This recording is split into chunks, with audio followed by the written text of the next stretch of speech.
이서진은 시어머니 윤정순 앞에서 늘 미소를 잃지 않았다. 새벽이면 먼저 일어나 마당을 쓸고 손이 덜 떨리시라고 따뜻한 수건을 데워 마사지했다. 아들 민수는 회사 일로 집을 비우는 날이 많았고 서진은 빈자리를 완벽하게 메웠다. 병원 동행, 약 복용 체크, 저염식 식단, 주기적인 혈당 확인표까지 모든 게 모범 며느리의 교과서 같았다.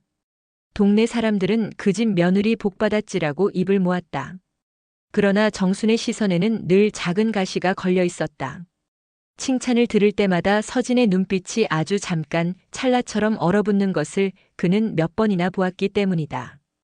그날도 아침 식탁은 정갈했다. 미역국은 싱거웠고 생선은 비린내 없이 구워졌다. 서진은 결혼 반지를 힐끗 내려다보더니 조용히 손을 모았다. 어머니, 오늘 오후에 잠깐 외출해도 될까요? 거래처 미팅이 있어서요. 정수는 고개를 끄덕였지만 마음이 편치 않았다. 서진의 거래처는 언제나 2시간 아니면 4시간 이상 돌아오지 않았다. 그리고 돌아올 때면 낯선 향기가 묻어 있었다. 집에서 쓰는 섬유유연제와 다른 약간의 담배와 약간의 가죽향. 민수는 아내를 믿었다. 요즘 판로가 어렵다잖아. 내가 도와주니 고맙지. 그는 수익이 꺾인 회사와 늘어나는 대출 때문에 초조했고 가사와 간병을 완벽히 처리하는 서진에게 의존했다. 서진은 그런 필요를 정확히 알고 있었다.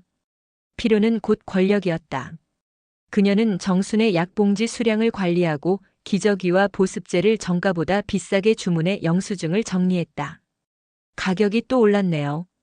그녀가 툭 던지는 말 한마디에 민수는 카드 영수증을 확인하지 않았다. 밤이 되면 서진은 거실 소파에서 장문의 메모를 작성했다. 간병 시간표, 장보기 목록, 응급 연락망. 정순이 화장실을 다녀오는 사이 휴대폰이 진동했다. 화면에는 저장되지 않은 번호, 그러나 반복되는 이름 없는 메시지.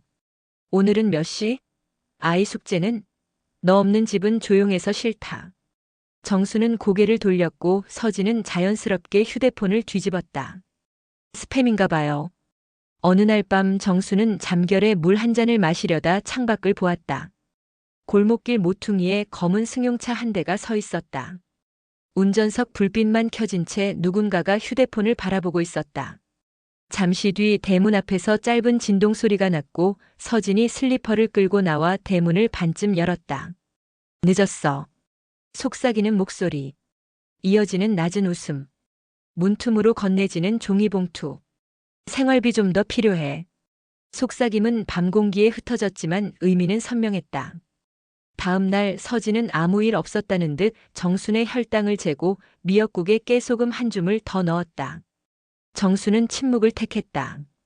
확신 없는 의심은 가족을 찢는다. 그러나 마음 한쪽 오래된 직감이 쑥 솟았다. 저 애가 가진 삶은 이 집 하나가 아니다. 그녀는 달력에 작은 점을 찍었다. 서진이 거래처 미팅이라 말한 날마다 붉은 점. 점들은 곧 별자리처럼 이어졌다. 어느 방향을 가리키는지 이제 곧 보게 되리라. 정수는 점심때 일부러 천천히 질문을 던졌다. 그 거래처는 어디에 있니? 서진은 미소했다. 성수 쪽이요. 카페가 많아서 미팅하기 좋아요. 그래, 성수. 정수는 중얼거렸다. 그러나 어젯밤 차가 서 있던 곳은 반대편 산자락으로 이어지는 골목이었다. 성수로 가려면 택시가 주로 잡히는 큰 길로 나가야 했다. 골목의 차, 문틈의 봉투, 낯선 향수. 몇 개의 점이 한 문장으로 이어졌다. 그날 오후 서진은 외출을 준비하며 화장대를 오래 붙들었다. 탄력 있게 올린 헤어, 은은한 진주 귀걸이, 가볍게 바른 립스틱. 정순이 방문 틈으로 지켜보자 시선이 마주쳤다. 어머니, 금방 다녀올게요. 그래, 조심히. 발소리가 복도로 사라지자 정수는 베개 밑에서 낡은 휴대폰을 꺼냈다. 위치 공유 같은 건 모른다. 다만 시계를 본다. 나간 시간, 돌아온 시간, 표정의 온도. 노트에 짧게 적는다. 210 외출, 635 귀가, 향 진함. 흔들리는 글씨가 묘하게 단단했다. 밤 민수가 늦게 들어와 쓰러지듯 잠들고 집이 조용해지자 정수는 자신의 젊은 날을 떠올렸다. 남편이 먼 지방 현장을 도는 동안 혼자 아이를 키우던 겨울, 가진 돈이 없어 연탄 반장으로 버티던 밤. 그때도 그는 자존심을 지켰다. 그래서 알 수 있었다. 남의 집 자존을 밟는 자의 발소리는 유독 가볍다는 것을. 서진의 걸음은 늘 가벼웠다. 필요한 순간에만 무거워졌다. 카드를 긁을 때, 영수증을 건넬 때, 민수가 지쳐 고개를 떨굴 때. 다다음 날 서진은 새 이불을 들여왔다. 겨울 오기 전에 바꿔요. 영수증에는 생각보다 큰 금액이 찍혀 있었다. 정순이 눈썹을 찌푸리자 서진이 먼저 말했다. 할인을 못 받았어요. 물량이 없대요. 그때 현관문 비밀번호를 누르는 소리가 났다. 배달원? 문틈 사이로 커다란 과일 바구니가 들어왔다. 카드에는 애매한 필체로 수고 많다. 늘 고마워라고 적혀 있었다. 보낸 사람 난에는 이름 대신 꽃 이모티콘. 서진은 순간 굳었다가 웃었다. 거래처 사장님이 보낸 거래요. 정수는 고개를 끄덕였으나 마음속 메모에 또 하나를 적었다. 이모티콘 카드. 불 켜진 거실, 반들거리는 바닥, 균일한 미소. 좋은 것들로 포장된 하루의 틈 사이로 실금이 번지고 있었다. 정수는 다시 달력을 펼쳤다. 붉은 점들 사이에 작은 화살표를 그렸다. 어제의 봉투, 오늘의 과일, 내일의 거짓말. 화살표는 문 밖 어딘가를 가리켰다. 그 끝에 무엇이 있는지 이 노파는 끝까지 걸어가 확인할 생각이었다. 서진의 외출은 점점 규칙을 가졌다. 화요일과 금요일 점심을 조금 일찍 먹고 1시 40분쯤 화장을 고친 뒤 2시가 되기 전에 집을 나섰다. 돌아오는 시간은 대개 해 진력 6시 반에서 7시 사이. 그녀는 늘 거래처 미팅이라고 했고 가끔은 샘플 픽업이라고도 말했다. 정수는 달력의 붉은 점을 이어 선으로 만들었다. 선은 같은 요일, 같은 시간대에 겹치며 두껍게 굳어졌다. 규칙은 흔적을 남긴다. 흔적은 결국 길이 된다. 그날 정수는 작은 실험을 했다. 서진아, 나 오늘 오후에 병원 가자. 오래 앉아있기가 힘들어. 일부러 외출 예정 시간에 맞춰 말했다. 서진의 미소가 한 뼘만큼 흔들렸다. 오늘은 제가 안 되는 날이에요. 내일 갈까요? 오늘 가야 해. 정수는 더 다그치지 않았다. 대신 천천히 몸을 일으켜 옷을 갈아입기 시작했다. 서진은 전화를 걸어 누군가에게 짧게 말했다. 오늘 힘들어. 그리고는 정순의 옷을 부드럽게 벗기며 달랬다. 어머니, 제가 다 알아서 할게요. 정수는 다음 외출날 약한 다리에 보호대를 단단히 감고 조용히 집을 나섰다. 지팡이를 짚고 택시를 잡는 동안 심장이 요란하게 뛰었지만 걸음을 멈추지 않았다.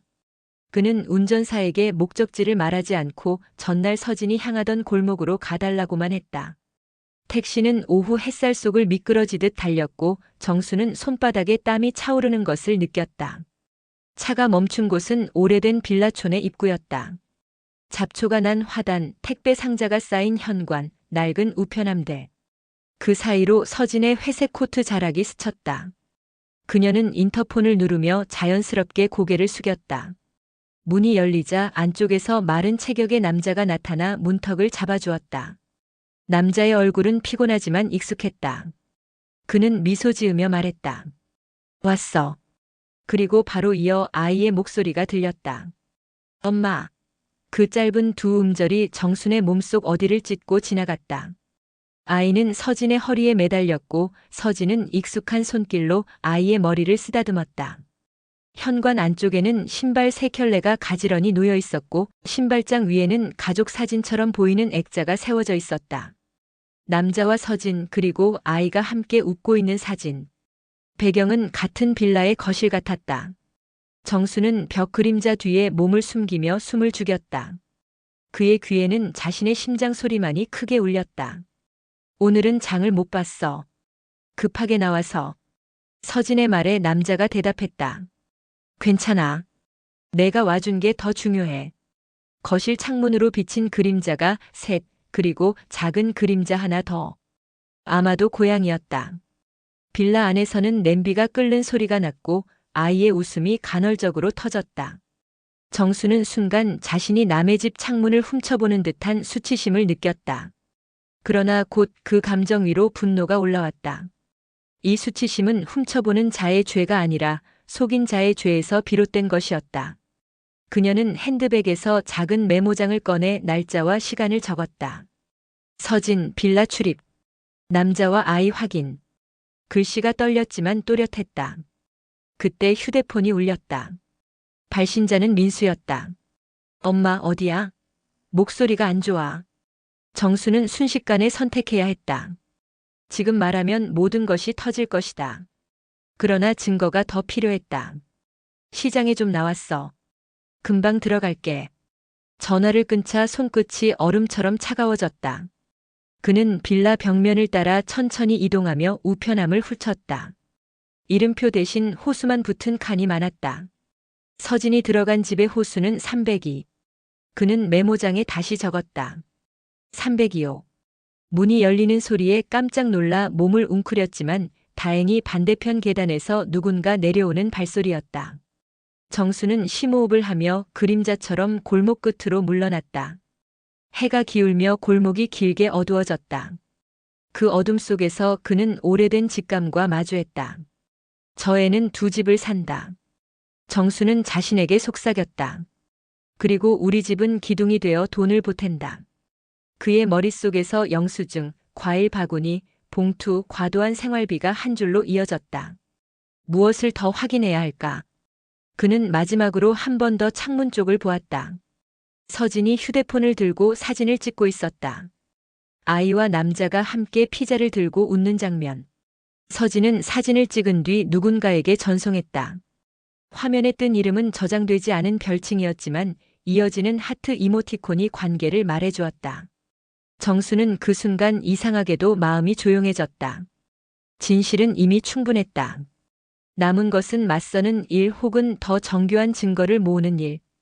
귀가 길 택시 창밖으로 스치는 불빛이 물결처럼 흔들렸다. 집에 돌아오니 서진은 먼저 와 있었다. 그는 손을 씻고 자연스럽게 앞치마를 두르며 말했다. 어머니, 오늘은 된장찌개로 할게요. 목소리는 평소보다 더 부드러웠다. 정수는 낮게 대답했다. 그래. 그리고 방으로 들어와 문을 닫고 메모장을 펼쳐 기록을 정리했다. 날짜, 시간, 장소, 호수, 장면. 마지막 줄에는 짧게 썼다. 내일도 간다. 그는 펜을 내려놓고 오래 숨을 골랐다. 싸움은 시작되었다. 다음 날 정수는 더 명확한 증거가 필요하다고 느꼈다. 전날 적어둔 302호를 확실히 남겨야 했다. 그는 작은 카메라가 달린 오래된 휴대폰을 충전해 주머니에 넣고 손수건과 물을 챙겼다. 서진의 외출 시간은 변함이 없었다. 1시 50분 서진이 현관 비밀번호를 누르고 나가자마자 정수는 천천히 뒤따랐다. 골목의 그림자, 횡단보도의 신호, 버스 정류장의 안내음 모든 것이 오늘만큼은 명확하게 들렸다. 택시가 도착하자 그는 짧게 말했다. 어제 그 빌라로. 빌라 입구에 도착했을 때 정수는 가슴을 다독이며 심호흡을 했다. 곧 서진이 나타났다. 같은 회색 코트, 같은 속도로 계단을 올랐다. 그는 조금 떨어져 따라 올라가며 휴대폰 카메라를 켰다. 복도의 형광등이 깜빡였고 302호 문 앞에서 서진이 벨을 눌렀다. 문이 열리는 순간 정수는 빠르게 셔터를 눌렀다.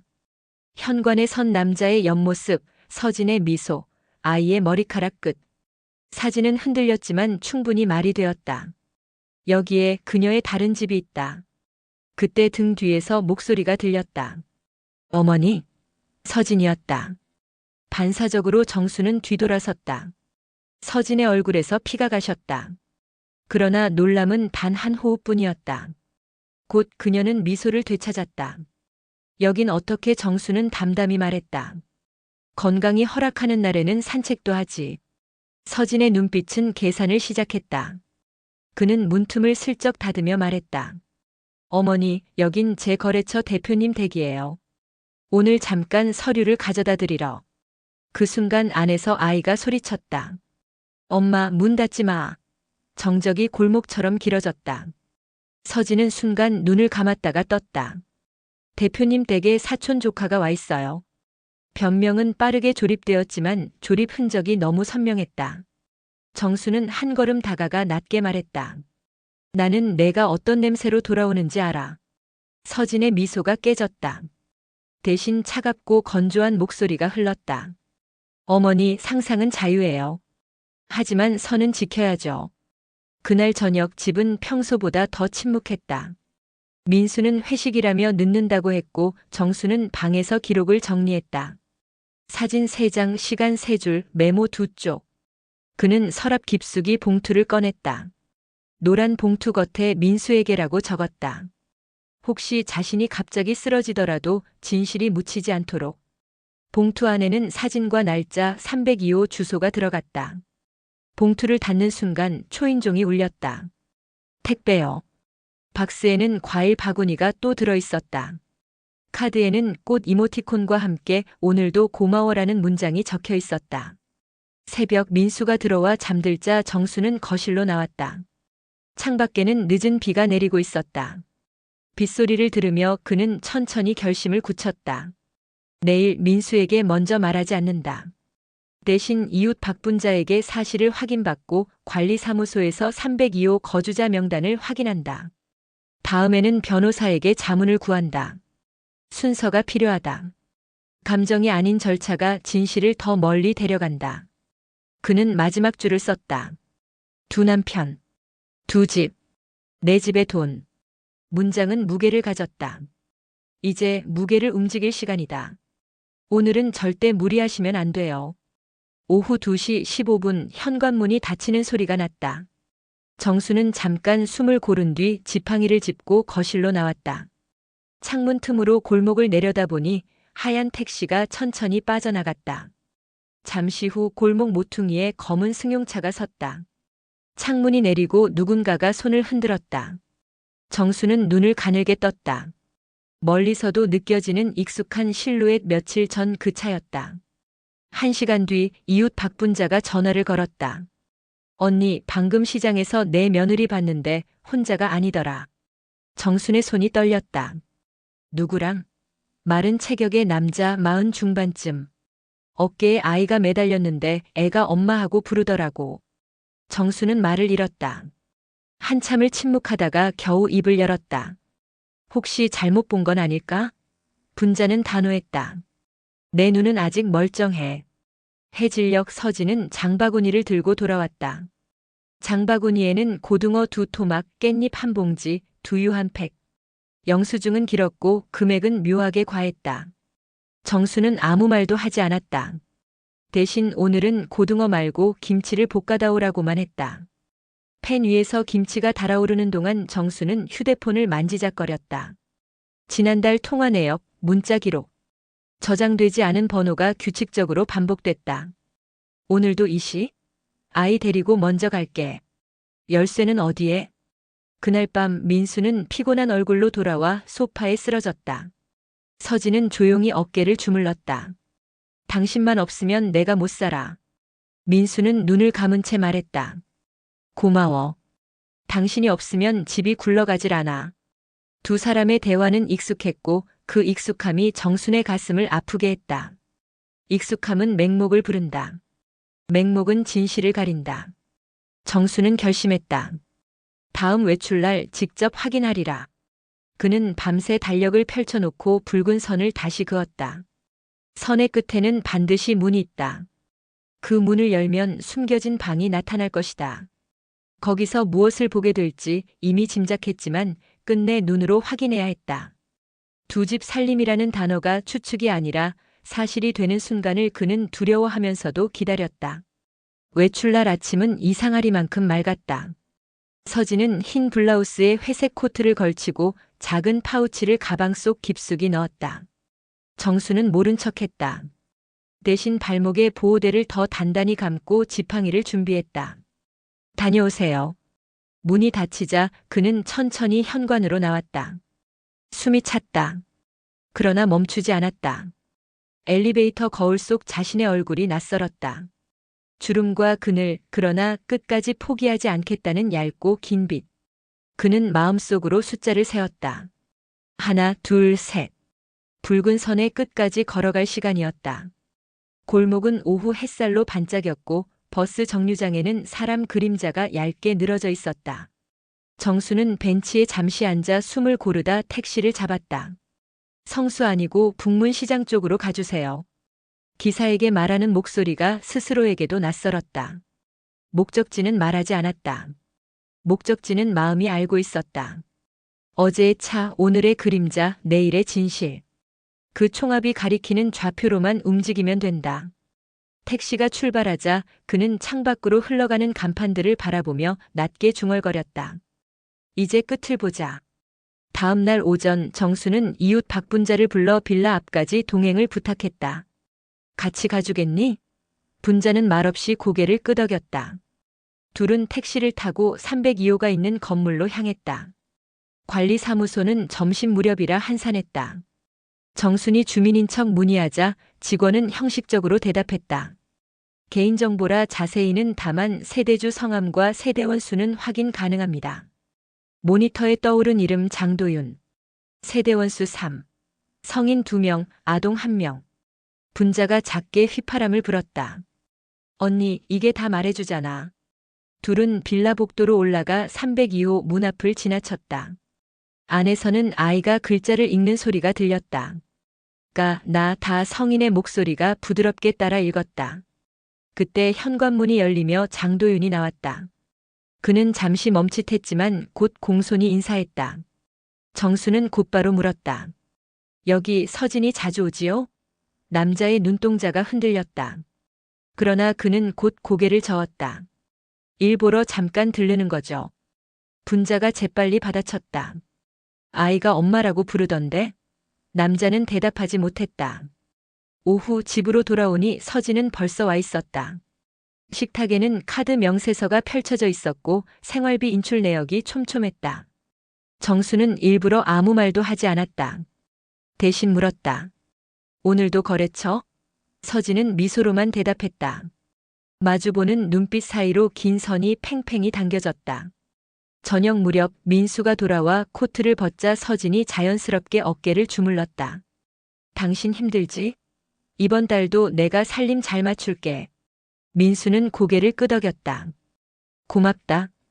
그 말은 수면 아래 가라앉은 닷처럼 방을 무겁게 했다. 밤 정수는 봉투를 꺼내 거실 테이블 위에 올렸다. 민수야, 이거 좀 봐라. 민수는 피곤한 눈으로 봉투를 열었다. 사진, 메모, 주소. 그의 얼굴이 굳어졌다. 이게 뭐야? 정수는 조용히 말했다. 내 아내가 2집을 산다. 그 집 세 식구가 산다. 내 돈이 거기로 들어간다. 민수는 분노와 당혹 사이에서 떨었다. 그때 서진이 나타나 봉투를 가로채듯 집어들었다. 사진을 훑어본 그녀의 눈빛이 차갑게 가라앉았다. 어머니, 이건 오해야요. 서진은 빠르게 논리를 세웠다. 대표님 댁에 도와주러 간 거고 아이는 제가 정이 들어 엄마라고 부르기도 해요. 사진은 우연의 순간을 오해하게 만들죠. 민수의 시선이 흔들렸다. 정수는 고개를 저었다. 거짓말을 오래 하면 말은 매끈해지고 눈빛은 흐려진다. 방 안의 공기가 파열되기 직전처럼 팽팽해졌다. 바로 그때 초인종이 울렸다. 문 앞에 서 있던 사람은 낮에 본 장도윤이었다. 취기에 젖은 눈, 손에는 종이봉투. 그는 떨리는 목소리로 말했다. 내 아내 돌려줘. 현관 앞에 선 장도윤의 말은 집안의 모든 소리를 멈추게 했다. 민수는 본능적으로 서진 앞을 막아서며 물었다. 지금 무슨 소리를 하는 겁니까? 장도윤은 웃음인지 울음인지 모를 소리를 내뱉었다. 그 사람은 제 아내예요. 같이 산 지 4년 됐어요. 아이도 제 아들이고요. 그의 손에서 종이봉투가 바닥에 떨어졌다. 안에는 영수증, 사진 몇 장, 간단한 생활비 내역서가 섞여 있었다. 서진은 침착하게 고개를 저었다. 취하셨어요. 그만 돌아가세요. 민수는 봉투를 주워들어 사진을 훑었다. 빌라 거실의 생일 파티, 케이크에 꽂힌 숫자, 초, 가족이라 적힌 배너. 사진 속 서진의 표정은 부드럽고 자연스러웠다. 민수의 두 눈에서 피가 가셨다. 서진 설명해. 그녀는 한 호흡 길게 내뱉었다. 저 사람은 예전에 제가 도와주던 사람이에요. 어려운 사정이 있었고 제가 잠깐 그러나 장도윤이 말을 잘랐다. 잠깐? 전세 계약서에 내 이름이 있잖아. 보험 수익자도 너고. 정수는 거실 장식장에서 작은 상자를 꺼냈다. 안에는 과거 몇 달간의 카드 영수증과 현금 인출 내역이 정리돼 있었다. 그는 조용히 민수에게 건넸다. 내 월급보다 더 많이 빠져나간 달이 있다. 민수의 손이 떨렸다. 서진은 급히 말을 이어갔다. 어머니, 그건 다 집안 위에 쓴 거예요. 치료비, 간병 도우미, 생활 필수품. 정수는 단호하게 끊었다. 영수증의 가게 주소가 다르다. 우리 동네가 아니다. 공기는 절벽처럼 가팔라졌다. 서진은 민수에게 시선을 고정한 채 목소리를 낮췄다. 당신 날 믿어줘. 우린 같이 버텨왔잖아. 그 말에 민수는 눈을 감았다가 떴다. 믿음은 사실 위에 세워야지. 그의 말은 느렸지만 단단했다. 그때 초인종이 또 울렸다. 이웃 사람들이 소란을 듣고 모여들었다. 누구도 큰 소리를 내지 않았지만 웅성거림은 파도처럼 거실 벽을 두드렸다. 서진은 마지막 시도를 했다. 어머니가 저를 싫어하시니까 없는 이야기로 저를 몰아세우는 거예요. 정수는 조용히 고개를 저었다. 나는 증거만 말한다. 장도윤이 다시 입을 열었다. 내가 여기 와서 소란 피우고 싶진 않았어. 하지만 더는 버틸 수가 없었어. 내가 가져간 돈, 우리 집세, 아이 학원비, 그 돈의 출처가 다 여기더라. 그의 목소리는 무너진 다리처럼 떨렸다. 민수는 깊게 숨을 들이마셨다. 오늘 전부 정리한다. 폭로의 밤은 길었다. 민수는 장도윤을 거실로 들여앉히고 서진에게 자리를 권했다. 이제 서로의 말을 듣자. 장도윤은 먼저 준비해온 서류를 꺼냈다. 전세 계약서 사본, 공과금 납부 내역, 아이 출생신고서. 출생신고서의 부모란에는 장도윤과 이서진이란 이름이 또렷했다. 민수의 얼굴이 굳었다. 서진은 치밀어 오르는 감정을 억누르며 말했다. 그건 행정상의 실수예요. 제가 정정하려고 그러나 말끝은 스스로도 믿기 어려웠다. 정수는 자리를 옮겨 앉으며 차분히 물었다. 두 사람은 언제부터 함께 살았니? 장도윤이 대답했다. 4해 전 제가 다치고 일자리를 잃었을 때 서진이 손을 내밀었어요. 처음엔 고마웠죠. 그런데 점점 생활비가 커졌고 서진은 시댁에서 지원받을 수 있다고 했어요. 민수는 숨을 삼켰다. 기억 속의 여러 장면이 달라붙어 새로운 그림을 만들었다. 비싼 이불, 과일 바구니, 길게 찍힌 영수증. 그 뒤에 숨은 문장 우리 집은 다른 집의 기둥이었다. 서진은 고개를 들었다. 난 살아남으려고 했어. 민수네 집은 돈이 돌고 저쪽 집은 늘 부족했어. 어느 쪽도 포기할 수 없었지. 그녀의 목소리는 낮지만 단단했다. 두 집이 모두 나를 필요로 했어. 한쪽에선 효부, 한쪽에선 엄마. 순간 방 안의 공기가 찢어졌다. 정수는 눈을 감았다가 떴다. 필요와 탐욕은 종이 한 장 차이지만 선은 분명하다. 장도윤은 서진을 바라보며 떨리는 목소리로 물었다. 그럼 우리에겐 사랑이라도 있었던 거야? 서진은 한동안 말이 없었다. 그리고 아주 작게 대답했다.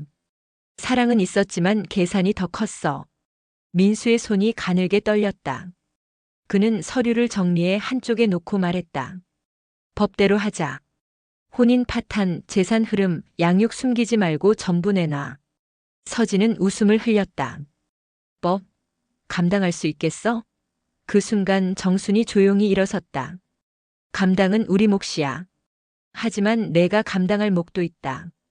그녀는 준비해둔 봉투를 꺼내 민수에게 건넸다. 추가 메모와 녹취가 담긴 USB였다. 내가 두 눈으로 보고 들은 것을 남겼다.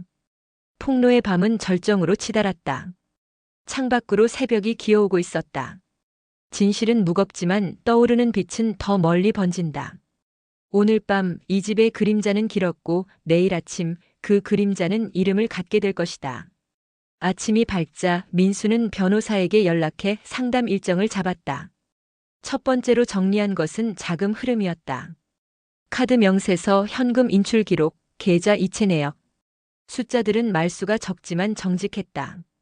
돈은 일정한 날, 일정한 금액으로 사라졌고 사라진 돈은 어느 빌라의 공과금과 월세로 재등장했다. 변호사는 고개를 끄덕이며 말했다. 재산 유용과 기망 소지가 있습니다. 동거 및 이중 생활 증거도 충분히 모일 것 같습니다. 종이에 찍히는 도장은 용서가 아닌 절차의 시작을 의미했다. 장도윤 역시 아이의 양육과 안정이 우선이라고 했다. 싸움이 길어지면 아이가 다칩니다.